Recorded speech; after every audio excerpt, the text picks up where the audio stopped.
আগের ভিডিওতে আমরা ফাদার সেলফের ইউনিট 1টা পড়েছি। এবার ইউনিট 1-এ যে সমস্ত প্রশ্নগুলো আছে সেগুলো আমরা দেখব। এই প্রশ্নগুলোর পরে ইউনিট 1 থেকে টেক্সট থেকে যে সমস্ত টেক্সচুয়াল কোয়েশ্চেন হবে সেগুলো আমি তোমাদেরকে ভিডিওতে আপলোড করে দেবো, তোমরা সেগুলো দেখে নেবে। এখন আপাতত এইগুলো দেখে নিই কোনটা উত্তর হবে, ঠিক আছে? দেখো, প্রথমে আছে choose the correct alternative to complete the following sentences. নিচের বাক্যগুলিকে পূর্ণ করার জন্য অপশান চুজ করো, কোন অল্টারনেটিভটা হবে, কোনটা হবে, চারটের মধ্যে কোনটা। দেখো, প্রথম প্রশ্নটা রয়েছে with a shudder Swami realize that it was. দেখো, এই লাইনটা পুরোপুরি আছে আমাদের। দেখো, it was already Monday was here, তাহলে শাডার কাঁপুনিতে কি ইট ওয়াজ মন্ডে মর্নিং, ঠিক আছে? তো কী হবে উত্তরটা? মন্ডে উত্তর হবে। মন্ডে উত্তর হলো প্রথমটা। দ্বিতীয়টা এবার দেখো, when Swami ought to have been in the school prayer hall he was lying on the. মানেটা আগে বুঝে নাও যে when Swami ought to have been in the school prayer hall, ought to মানে হচ্ছে উচিত।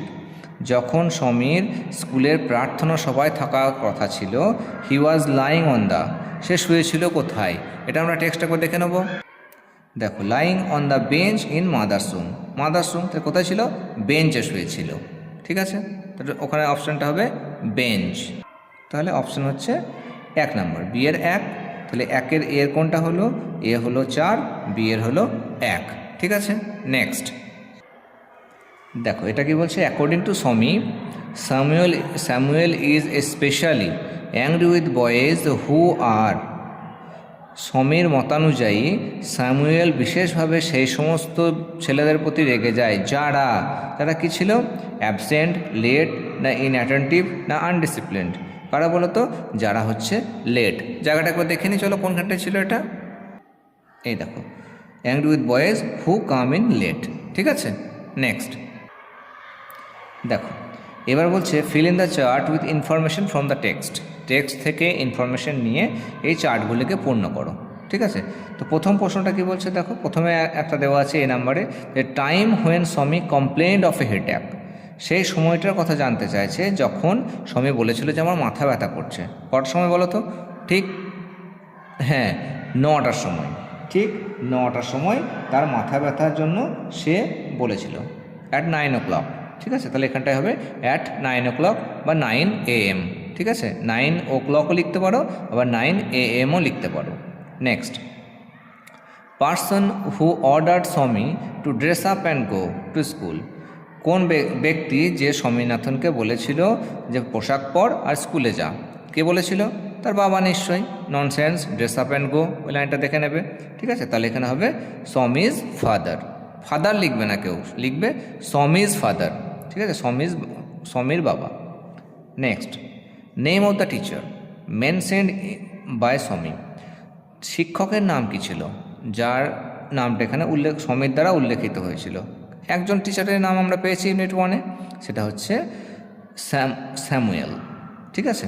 তো 2-এর দাগে 3টে সবার কমপ্লিট। যদি বুঝতে না পারো একবার রিপিট করে নেবে, ঠিক আছে? নেক্সট, এবার দেখো 3 number, state whether the following statements are true or false. বলছে বলো নিচের এই সমস্ত বাক্যগুলো সঠিক না ভুল। Provide sentences, phrases, words in support of your answer. এটা একটু ভাইটাল মনে রাখবে যে ট্রু ফলস আমাদেরকে লিখতে হবে। তোমরা ক্লাস 9-এ পড়েছো, এরকম করেছো এরকম। এবার 10-এও সেম জিনিস, প্রোভাইড সেন্টেন্সেস। তোমরা একটা পুরো, যদি এই বাক্যটা, একটা বাক্য যদি সেটা সঠিক হয় তাহলে সঠিকের পক্ষে যুক্তি দিতে হবে। একটা সেন্টেন্স বা ফ্রেজ বা ওয়ার্ডস, যে কোনো একটা পুরো সেন্টেন্সও দিতে পারো, একটা ফ্রেজও দেওয়া যায়, একটা ওয়ার্ডসও দেওয়া যায়, ঠিক আছে? দেখো এবার কি বলছে, Swami said that he had a headache. এটা ট্রু ফলস করার নিয়ম হচ্ছে কি, যদি সেন্টেন্সেসটা টেক্সটের সঙ্গে মিলে যায় তাহলে ট্রু হবে, না মিললে ফলস হবে, ঠিক আছে? তো Swami said that he had a headache, এটা একবার দেখে নেবো চ্যাপ্টার কোনখানে আছে। এই দেখো, বলছে at 9 o'clock Swaminathan wailed I have a headache. তাহলে কথাটা সত্যি, হি হ্যাড এ হেডএক, তাহলে কথাটা সত্যি হলে কী হবে? ট্রু হবে। আর ট্রু হলে কোন সেন্টেন্সে তুলবো?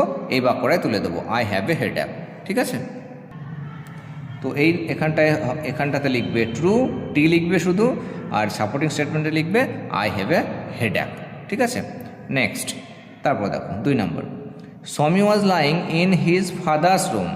সমি তার বাবার ঘরে শুয়েছিল। নিশ্চয়ই এটা ভুল, কারণ আমরা পড়েছি যে মাদার জেনারেসলি সাজেস্টেড হিম। তাহলে কি হবে? Mother's home. Swami was lying in his mother's home. তো দেখে নিয়ে ওটা চলো একবার। এই দেখো, Swami was lying on the bench in mother's home. তাহলে এই সেন্টেন্সটাই সাপোর্টিং স্টেটমেন্ট হবে, তাহলে ওটা ফলস হবে, আর সাপোর্টিং স্টেটমেন্ট হবে এইটা, যে স্বামী was lying on the bench in mother's home. ঠিক? এই দেখো 3 নম্বর সি এর দাগেরটা কি আছে? অ্যাকর্ডিং টু স্বামী the headmaster was not afraid of Samuel. According to স্বামীর মত অনুযায়ী হেডমাস্টার স্যামুয়েলকে ভয় পায় না। কিন্তু আমরা যখন টেক্সটটা পড়লাম তখন কি দেখলাম? They said the headmaster was also afraid of him, ছিল না কথাটা? এবার দেখে নি চলো লাইনটা। এই দেখো, they say that even the headmaster is afraid of him. ঠিক? তাহলে এটা কী হবে? ফলস হবে, সাপোর্টিং স্টেটমেন্ট এটা হবে। ঠিক? বেশ। তাহলে ইউনিট 1-এ যে সমস্ত টেক্সচুয়াল কোশ্চেন ছিল, option test, fill in the blanks, আর একটা কী ছিল? ফিল ইন দ্য চার্ট, আর একটা ছিল ট্রু ফলস। 3টে হয়ে গেল। এখান থেকে যে সমস্ত কোশ্চেনগুলো হবে, মানে 1 নম্বর বা 2 নম্বরে যে সমস্ত কোশ্চেনগুলো হবে, সেগুলো আমি পরের ভিডিওতে আলোচনা করব। ঠিক আছে?